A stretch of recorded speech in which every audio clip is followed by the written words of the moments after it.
Hey everyone, and welcome back to our playlist Hands-on Machine Learning with PyTorch. So in the last few videos, we explored the foundations of machine learning by building models for linear regression, both univariate and multivariate, and then we moved on to binary classification using a real-world medical dataset. If you haven't watched those videos yet, I highly recommend checking them out to build a solid understanding of the basics before moving on to today's topic. So in this tutorial, we're taking a step further by diving into multi-class classification. We'll be using one of the most popular datasets in machine learning, the iris dataset, which contains the measurement of different flower species. So using this data, we'll train a model that can distinguish between the three types of flowers based on their petals and sepal measurements. So throughout this video, we'll walk through every step from exploratory data analysis, data preprocessing, model building to training, evaluation, and then even real-time inference. So whether you're a beginner just starting out with PyTorch or someone brushing up on your ML skills, this video will give you hands-on experience with building a practical multi-class classifier from scratch. So let's begin by importing all the necessary libraries. We start with pandas, which is used for data manipulation, and Seaborn and matplotlib for visualizations. These will help us explore the dataset and generate useful plots. Next, we use scikit-learn to load the built-in iris dataset and handle pre-processing tasks like splitting the data, scaling the features, and evaluating models' performance using metrics like accuracy and classification reports. Then we import PyTorch and its neural network module, which is torch.nn, which we'll use to define and train our deep learning model. Then next we will load our iris dataset using load_iris function from scikit-learn. This gives us access to four numerical features like petal length and sepal width, along with a target label representing the flower species. Then we convert this dataset into a pandas data frame, giving our feature proper column names for easier readability. We also add a new column called target name, which contains the actual flower species names instead of just numeric codes. So this will help us during analysis and visualization. Now that we've loaded the dataset, let's take a closer look through exploratory data analysis or EDA. We begin by printing the first few rows of the dataset using df.head. This gives us a quick glimpse into the structure of the data, showing us the sepal length, sepal width, petal width, the numerical target label, and the corresponding species name. So next we use df.info function to check the data types, non-null values, and memory usage. So this helps confirm that the features are numeric and that there are no missing values, which is a good sign. Then we call value_counts on the target name column to see how many samples we have for each class. We can see that dataset is kind of balanced with equal number of samples for Setosa, versicolor, and virginica. Now comes the most insightful part, the pair plot. So we use Seaborn's pair plot function to generate scatter plots for every possible combination of features. Each point represents a flower and it's color coded by species. So this kind of plots helps us visually understand how the different classes are spread out or across feature combinations. For example, you'll notice that Sentosa is clearly separated from the other two classes when plotted against petal length and petal width, which tells us that these features are especially useful for classification. On the other hand, versicolor and virginica overlap more, meaning they might be slightly harder to define and the model will have to work a bit harder to tell them apart. So this visualization step is crucial not just to understand the data better but also to decide which features are the most informative. After the pair plot, let's dig deeper into how each individual feature varies across three flower classes using boxplots. So in this look, we iterate through each of the four numerical features like sepal width, petal length, and petal width, and plot a box plot grouped by the target name, which is the species. So box plots are a great way of visualizing the spread, central tendency, and outliers in data. So each plot shows a box for every class representing the interquartile range, the middle 50% of the data. The line in the middle is the median value, and any added point outside the whiskers are considered as potential outliers. So these plots allows us to compare how each feature differs between species. For instance, you might notice that petal length and petal width vary significantly across the three species, with Setosa having notably lower values. So this reinforces our earlier observation from the pair plot that petal measurements are strong indicators of species. Overall, these box plots gives us a clear visual understanding of how discriminative each feature is, and that's key for building an accurate classification model. Now that we've explored the dataset, let's move on to data preprocessing, a crucial step before feeding data into a machine learning model. So we start by splitting the dataset into features and labels first. The variable x contains the four numeric input features: sepal length, sepal width, petal length, and petal width. And y contains the target class, which is represented by integers 0, 1, and 2 for the three flower species. Next, we use train test split from scikit-learn to divide the data into training and validation set. We use test size equals to 0.2, meaning 20% of the data is reserved for testing or validation. We also use the stratify parameter to ensure that all classes are evenly represented in both the training and validation sets. So this prevents the class imbalance during training and testing here. So after splitting, we apply feature normalization using standard scaler. Now we have been doing this since our first video. So this scales all the features. So they have 0 mean and 1 standard and 1 variance. And this is important because models like neural network can converge faster and perform better when the input features are on a similar scale, especially when we are using gradient descent.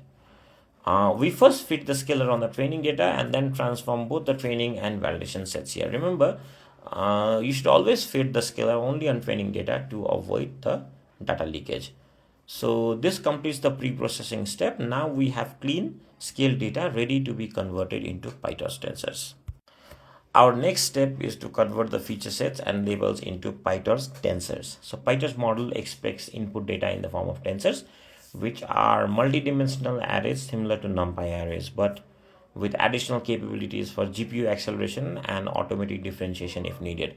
So we convert xtrain and xtest into float32 tensors, since the input features are typically floating point numbers, and for the levels, ytrain and ytest, we convert them to long tensors because we'll be using CrossEntropyLoss as our loss function, and it requires target values to be of long type. So this conversion step is simple, but actually it is very essential. It ensures that the data is in the correct format for our training neural network using PyTorch. Now let's define our neural network model using PyTorch. So we create a class called iris model that inherits from an module, which is the base class for all PyTorch models, as we've seen earlier too. Inside this class, we define the architecture of our network. So inside the init method, the first layer is FC1, which is a fully connected linear layer that takes in 4 input features corresponding to the 4 columns in our dataset and outputs 16 features. Then we define a second hidden layer, FC2, which takes those 16 outputs and then reduces them to 12. And finally, the output layer produces 3 outputs, one for each class of flower: Setosa, versicolor, and virginica. In the forward method, we define the forward pass, or how data flows through the network. We apply ReLU activation function after each of the first 2 layers. ReLU introduces non-linearity, including the model, helping the model learn complex parameters or patterns. So we do not apply a softmax activation at the end here because we'll use CrossEntropyLoss later during training, and it automatically applies softmax internally, so we don't need to do it ourselves. Now finally, we instantiate the model by calling the iris model class. At this point, we have a basic but a powerful neural network architecture set up and ready for training. Now let's move on to the training phase where our model learns from the data. But first we need 2 key components, a loss function and an optimizer. So in terms of the loss function, we're using nn.crossEntropyLoss, which is a standard loss for multi-class classification problems. Now how this loss function works is that our model outputs some raw scores, also known as logits. They're not probabilities. So CrossEntropyLoss combines the softmax and negative log likelihood loss internally First, it converts the logits into probabilities using softmax. Then it measures how far these predicted probabilities are from the actual class labels. So this loss gives us a high penalty when the model is confident but wrong, and a smaller penalty when the model is unsure, making it perfect for classification task. And since our model has 3 output neurons for 3 flower class, this function fits perfectly with our task here. In terms of optimizer, we're using the ADAM optimizer as we've used earlier, which stands for adaptive moment estimation. It is widely used in deep learning because it combines the benefits of both momentum and RMS prop, and it adjusts the learning rate for each parameter individually, speeding up the convergence. So we initialize ADAM with our model's parameter and a learning rate of 0.01. Now moving on to our training loop, we define our training loop over 500 epochs, wherein each epoch we call the model.train to set the model to training mode. We then reset the gradients using optimizer.zeroGrad. We run the input through the model to get the predictions. Then we calculate the model loss, or we calculate the loss between predicted and actual labels using the criterion. Then we backpropagate using loss.backward to compute gradients, and then we finally update model parameters with optimizer.step. We also record the loss value for each epoch and print it every 50 epochs to track progress. So by the end of training, our model will have adjusted its internal weight to best fit the training data. After training the model, it's always a good idea to visualize the training loss over time. So this helps us understand whether the model is actually learning and how well it is converging. So in this plot, we're using matplotlib to display the loss after every epoch. The x-axis represents the number of epochs or iterations over the training data, and the y-axis shows the loss value, and then lower the loss, it is better for us. So if you see the loss steadily decreasing like in this plot, it indicates that our model is successfully learning from the data. However, if the curve is flat or oscillating very widely, that seems to be a sign of a problem, like a learning rate that's too high or maybe a poor data quality. So this visualization gives us quick insight to the training process and is a vital tool or a vital debugging tool for every machine learning practitioner. Now that our model is trained, it's time to evaluate its performance on the test set, the data it hasn't seen before. So we first switch the model to evaluation mode using model.eval and use torch.nograd to turn off the graded calculation. So this speeds up the inference and then also reduces the memory usage. Then we feed the test data to the model and use torch.argmax to get the predictor class with the highest score for each sample, since this is the multi-class classification problem. Then we calculate the accuracy score, which simply tells us the percentage of current predictions. So for example, an accuracy of 0.9667 means that the model correctly predicted about 96.67% of the test samples, which is a strong result for us. But accuracy alone isn't enough. That's why we print a classification report which provides detailed metrics for each classes here. So the first thing in the report we see is precision, which tells that out of all predicted instances for a class, how many were actually correct. The second one is a recall, which tells us that out of all instances of a class, or out of all actual instances of a class, how many did we predict correctly. The F1 score is the harmonic mean of precision and recall, giving kind of a balanced measure. And support is the actual number of instances in the dataset for each class. So for each flower in the iris dataset, Setosa, versicolor, and virginica, we get a breakdown of how well the model performed. So this detailed report helps identify whether the model is favoring one class more than the other or whether it's making consistent mistakes, which is actually crucial for debugging and improvement of our machine learning model. So now that our model has been trained and evaluated, let's see how it performs on unseen data, the kind of prediction we would want in a real world application. So we start with a new sample which has feature values similar to a Setosa flower here. But before feeding this into our model, we need to scale it using the same standard scaler we use during training. which ensures the input stays in the same range as the training data, maintaining consistency. Then we convert it into a PyTorch tensor, just like we did for the training and the test sets earlier. We put the model in eval mode and then disable the gradient calculation with torch.nograd, since we are only making predictions here and not learning anything. The model outputs raw scores or logits for each class. We then use torch.argmax to select the class with the highest score as the predicted label. Then finally, we map this label back to its class name using iris.target names and print the result. In this case, the flower predicts, or the model predicts the flower is a setosa, which matches our expectation based on the input. So that's how we perform inference using a trained PyTorch model. I should have mentioned this earlier before testing with a real world dataset. So to gain deeper insights into how well our model is performing across different classes, we visualize the confusion matrix. So a confusion matrix basically shows us how many predictions were made correctly and where the model went wrong. So we use confusion matrix from scikit-learn to compute it, and then use the heat map library from Seaborn to plot it in a more readable form. On this matrix, you see rows representing the actual classes, the columns represent the predicted classes, and the diagonal elements shows the correct prediction. So the higher these numbers are, the better the model is performing.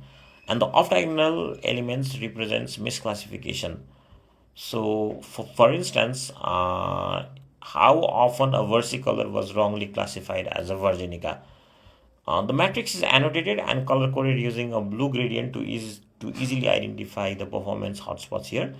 So this tool is incredibly valuable for understanding our model's behavior, especially in multi-class classification tasks like this one. It helps us pinpoint exactly which classes are being confused, or like which classes are being favored the most, so guiding improvements and further tuning our model. And that wraps up today's hands-on tutorial from our hands-on ML with PyTorch playlist. So in this video, we took a deep dive into building a multi-class classification model using the famous iris dataset. We explored the dataset with powerful EDA techniques like pairplots, boxplots, and class distributions, which helped us understand feature relationships and class separability. We then prepared our data using standardization, converted it into PyTorch tensors, and built a neural network model from scratch using NN model.